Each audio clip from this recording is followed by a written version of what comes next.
August in Scotland is just like its 80s soft rock bands. Moist, moist, moist.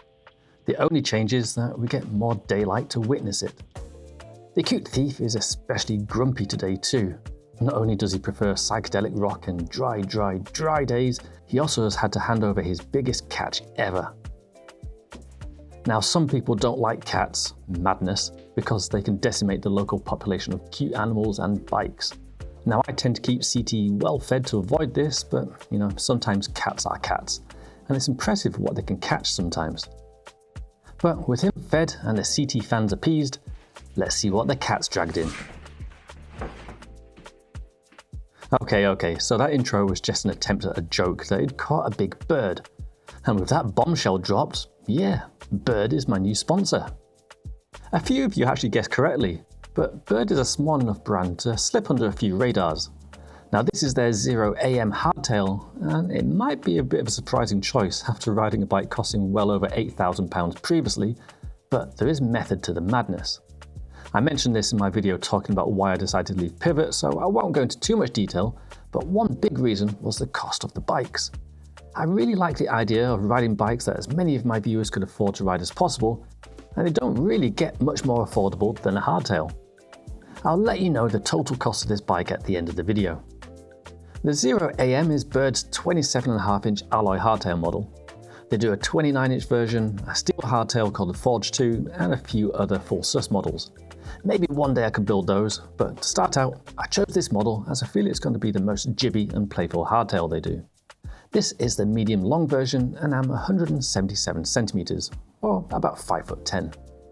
This frame is simple, and to cut costs, it doesn't have anything too flashy going on, but it does have some smart choices which not only help with the price, but also make it easier to work on.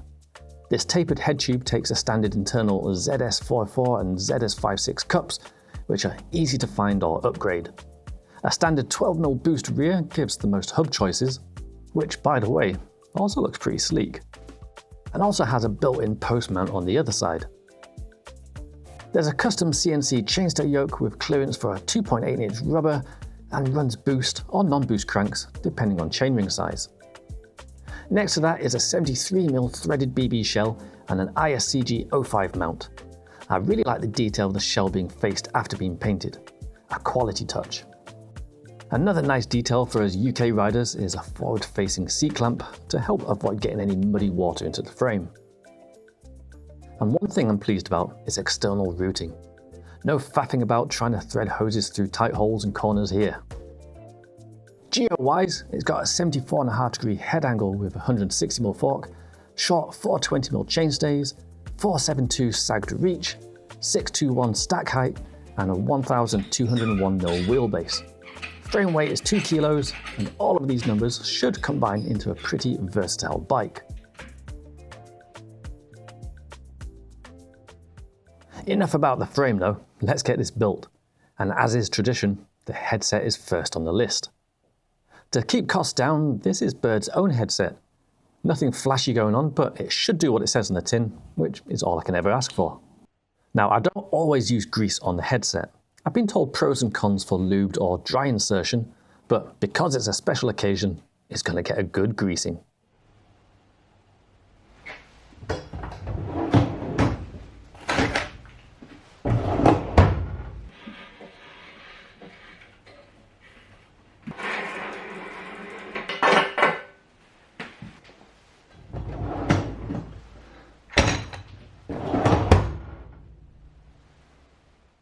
The headset needs a steer tube to go through it, so here it is. But maybe what the steer tube is attached to is more interesting. This is a RockShox Pike Ultimate Charger 3 RC2 140mm silver 27.5 37 OS MY23. Rolls off the tongue, doesn't it? I should probably point out that Bird lets you pick and choose the spec of the bike on their site. This gives you freedom to save money in some places and splurge out in others. The cute thief chose this model as it's well good. RockShox seem to creak less at the crown than other brands, and it has a few dials to adjust the slidey bit. I must say, I like how the dials are crisply machined, and their positive clicks are very nice. I'll also mention that Bird normally build the bikes for you and don't normally let the customer do it at home, but the cute thief was just too quick for them, which is why I get to do the building this time. Right, well, let's get this steer tube inserted.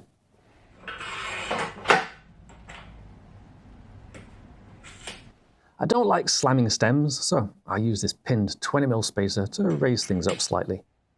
Stem-wise, we've gone with Bird's own brand. I feel this is a great place to cut costs without much sacrifice.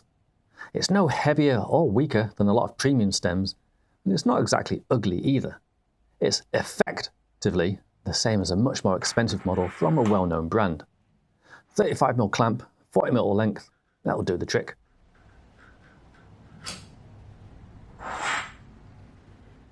When it comes to cutting steerers, I always get comments telling me to use a pipe cutter like this. Sure, they do work, but why use this when I can do this? Doesn't get much quicker than that. Plus, I get a nice flush cut with barely any filing needed.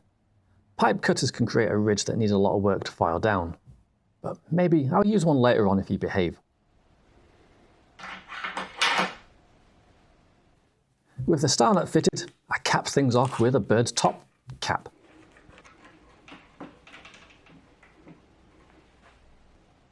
Looking mean, but some wheels would be meaner.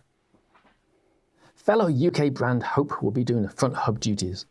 This is the Pro 5, and as long as it spins and holds my spokes and disc rotor, I'll be happy. The hoop is a DT Swiss EX511. This is actually the same rim I have on my Hex. They're just a no-nonsense alloy rim with a decent width, decent weight, and decent price. As long as it's built properly, it should make a good all-round wheel. And speaking of building, that's my next job. And one I'm looking forward to, as despite having thousands of builds under my belt, this will be my first time with DT Prolock nipples. What a treat. With the power of editing, the world's fastest wheel build is done.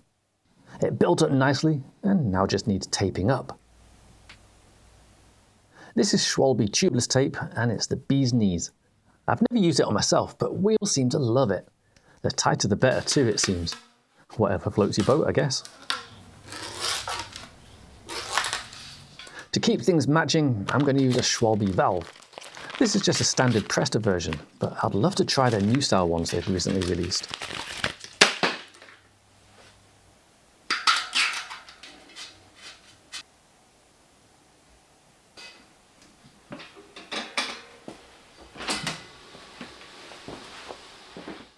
Speaking of keeping things matching, a rear Hope profile will hold my rear wheel together. Now, one complaint I had with previous Hope hubs was the lack of engagement points. They've now crammed in a bunch more on the Pro 5, which now has 108 of them. I hope they've not sacrificed any reliability by doing this though. Another EX511 rim will be rolling at the back. This one will have a lot of punishments thrown at it, so I better do the best build possible. And I did. I better whack some tape on this bad boy too. There we go.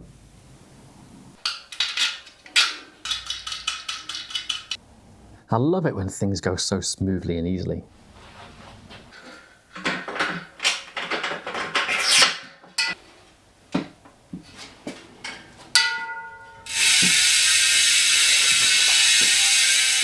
Hardtails can be harsh to ride, but currently it would be unbearable.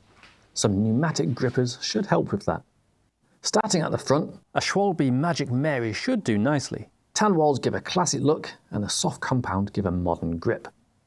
A Big Betty will do the same at the back.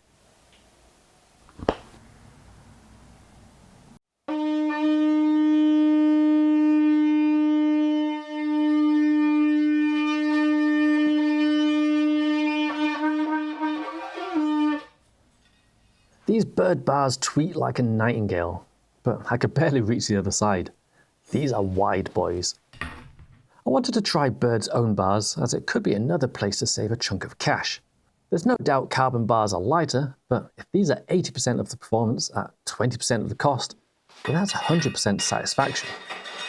I generally don't use bars as wide as this because the trails in Scotland can have narrow gaps between the trees, so I'll cut these down later.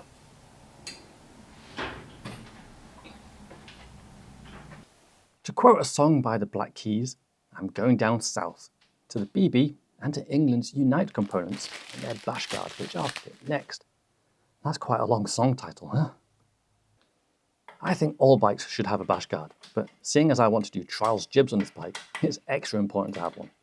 These Unite ones should stop my chainring uniting with rocks and logs. I need some kind of bearing next, and this bearing is some kind of Shimano kind. To go with it, I have some kind of Shimano crank.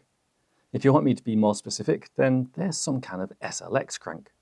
The cute thief could have chosen some more expensive models, but SLX are a really great option to save some money at 95% of the performance. 200% is possible, but you'd need an e-bike for that. Adorned on the crank is another bird item, the 32-tooth narrow-wide chainring. It looks legit really nice. As much as I like Shimano cranks, I am looking forward to Pins cranks coming out. I have their e-bike models and they're mint. Plus, I can't say no to a set of cranks made less than 2 hours from my house.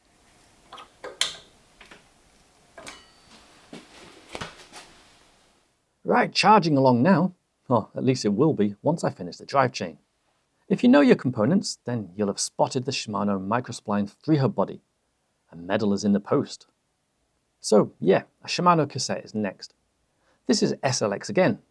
It was tempting to go for a lighter model as cassettes can be heavy, but an XT version is only around 40 grams lighter, but more than 40 pounds heavier in the cost. For something that is going to wear out, SLX is hard to beat.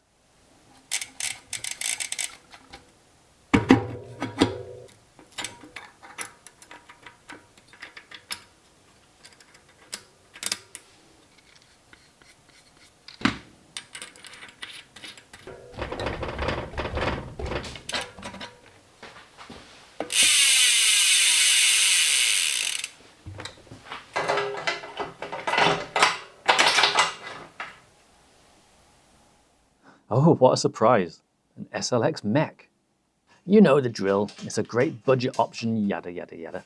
But being honest, even though I've not broken a mech in years, I am wary of bolting half my month's wages to the corner of my bike and potentially ripping it off doing something daft.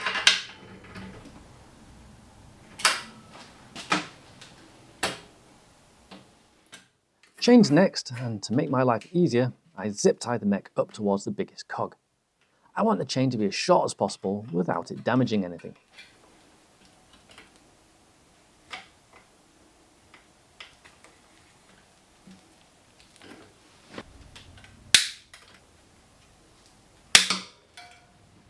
I'm an idiot sometimes.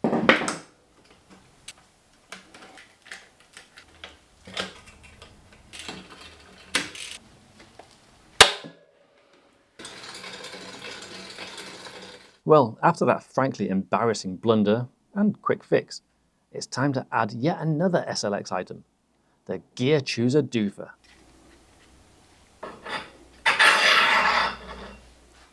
Adding the cable was super easy due to the one-piece external routing, and because it's Shimano, getting it running crisply was no bother either.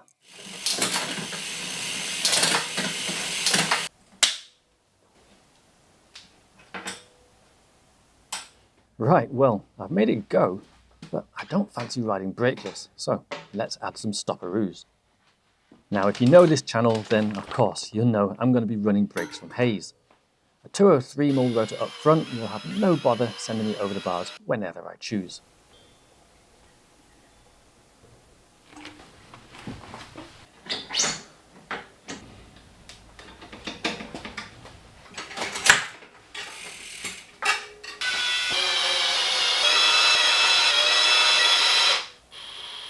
I love me a pair of Dominion A4 brakes. Still the lightest lever action of any brake I've ever tried, and even after years of use, none of my brakes have ever developed any play or slop. Plus, they have a solid rear blade, so I don't cut my knuckles in extreme positions on the bike. An adapter is needed to get the caliper in the right spot, but fortunately, Hayes make one for that. As usual with Hayes brakes, setting them up is as easy as it gets. Simply knit them down, pushed all the way to the right, then use the grub screws to center it. I flippin' love this system, and I've never broken a caliper. I was worried the holes for the grub screws might make a weak point, but that's not been the case.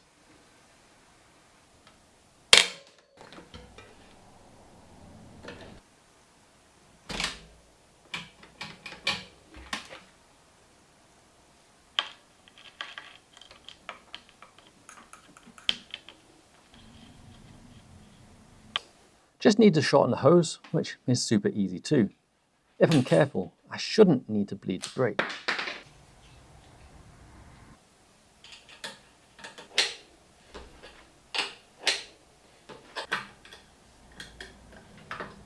Great success.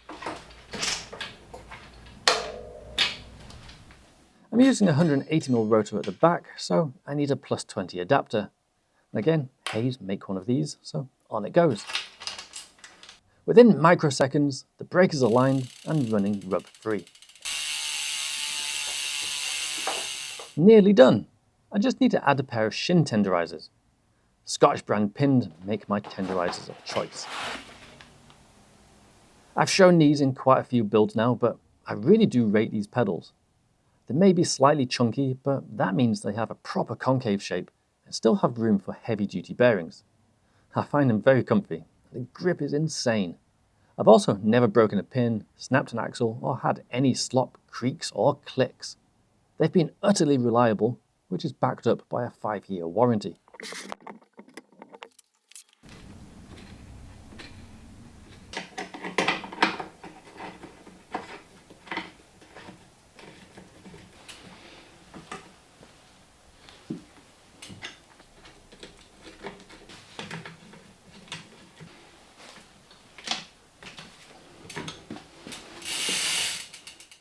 You've probably shouted at me enough for clamping the frame, so let's do something about that. First, a bird CNC'd seat clamp. I like this style of clamp as it uses a cylinder nut to avoid bending the bolt. I'll be running Bird's own dropper, which is a rebranded Trans-X. This is a budget post, but it still has 200mm of drop and a simple 2-bolt head. It might not be as light or compact as some more expensive droppers, but again, it's a great way to save a chunk of money with only a tiny compromise. The dropper cable is external and then pops into the bottom of the seat tube. After doing a fully internal routing on my last bike, this is a welcome change. Now the lever is about as basic as it gets, but I am a fan of how low profile it is. I'd rather not have big dangly things hitting my thighs all the time. After working out the cable length I need, cutting and final fitting, I was left with a nice feeling 200mm post.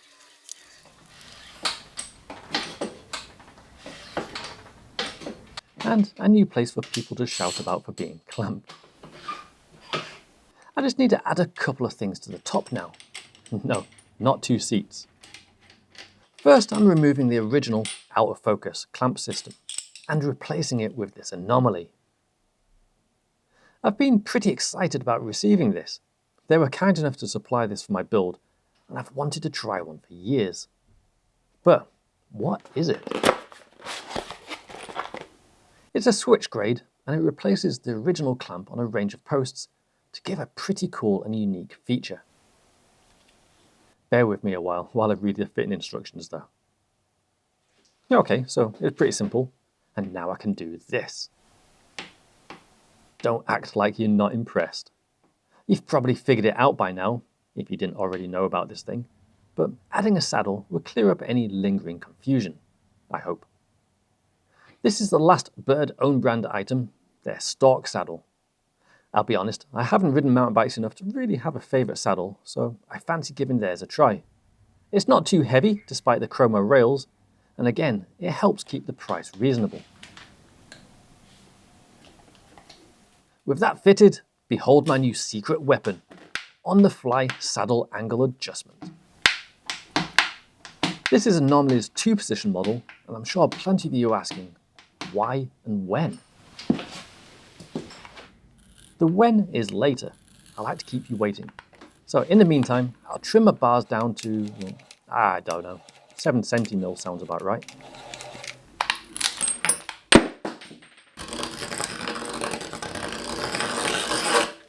Unlike saddles, I do have a favourite grip, the ODI long neck lock-ons. I like how mushroom textured grips really mould to your hand. They're almost sticky and still work fairly well when moist.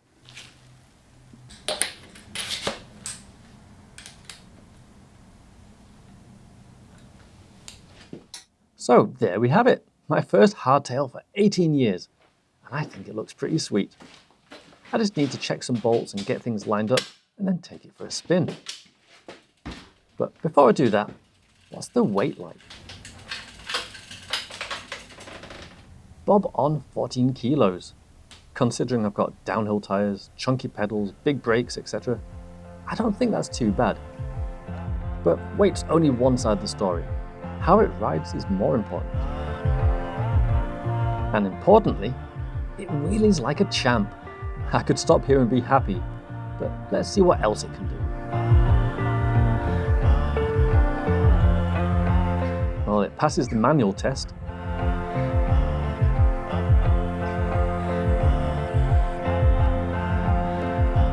It actually doesn't seem to mind if you wheelie forwards or backwards.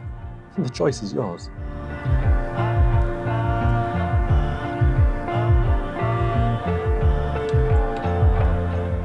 Well, you know what? Let's just say it's happy being on the rear wheel.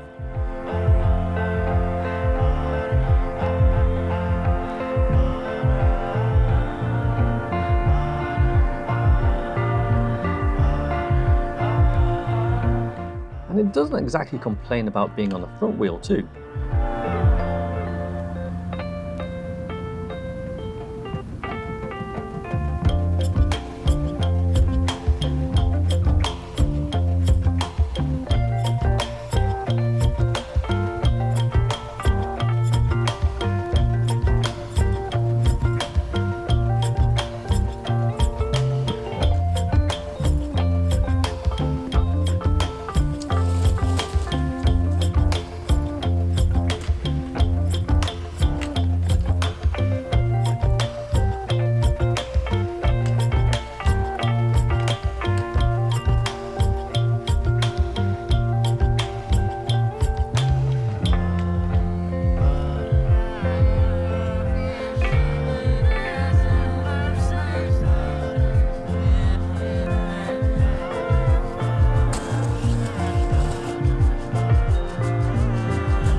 So, what do you think?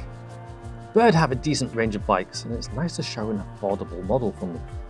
I'd love to show you the other models, so this is just the start.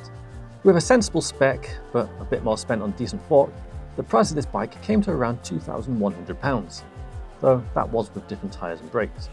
You could spec this with Dior parts and a cheaper fork and bring the price down lower, or do the opposite and go full XTR and save some weight. The choice is yours. It's been months since my video announcing I'm leaving Pivot, and in that video I said there'd be a prize for whoever guessed the new sponsor. A few of you got it right, but the winner picked at random is the Growbag 84, and he gets a set of Bird bars and Bird stem. Congratulations! This will be my first time on RockShox forks in a while, and I'm seriously impressed with how sensitive they are out of the box.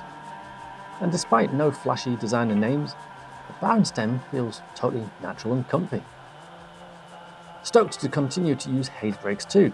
The Dominion A4 and a 203mm rotor is a hard combo to beat. I'm going to ride this bike down some rough trails and see how I get on, but I'll also try some trials. Maybe I should enter a trials comp later this month on it. And I also think having a spare set of 29-inch wheels and small tyres for a bit of gravel riding would be cool to try too. Right, time for the why. Saddle angles on bikes are always a compromise. You want a nice flat or slightly nose down saddle for climbing, but then it's not optimal for downhill, as you can get caught in the back of the saddle. This system removes the compromise and lets you quickly swap from climbing mode to downhill mode. Not everyone might feel like they need this, but I love the idea and I'm looking forward to testing it out properly. Seeing as CT can't eat this bird, he gets an extra big portion of Chimkin treats.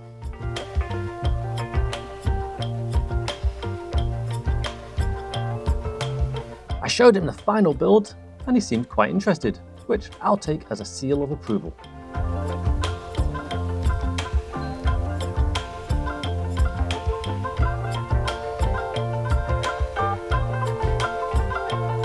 I of course want to say a huge thanks to Bird for the support. Please do check them out. They have bikes to suit most riding genres, customizable specs, great warranties, tons of helpful info on new and old frame specs on the website, and you're helping a rider-owned company. Please let them know if you saw this video, and I'd love to be tagged on any builds you do. I have another bike from them I'll be building ASAP. Place your guesses in the comments on what model it could be. But until then, thanks so much for watching, and I'll see you next time. Bye.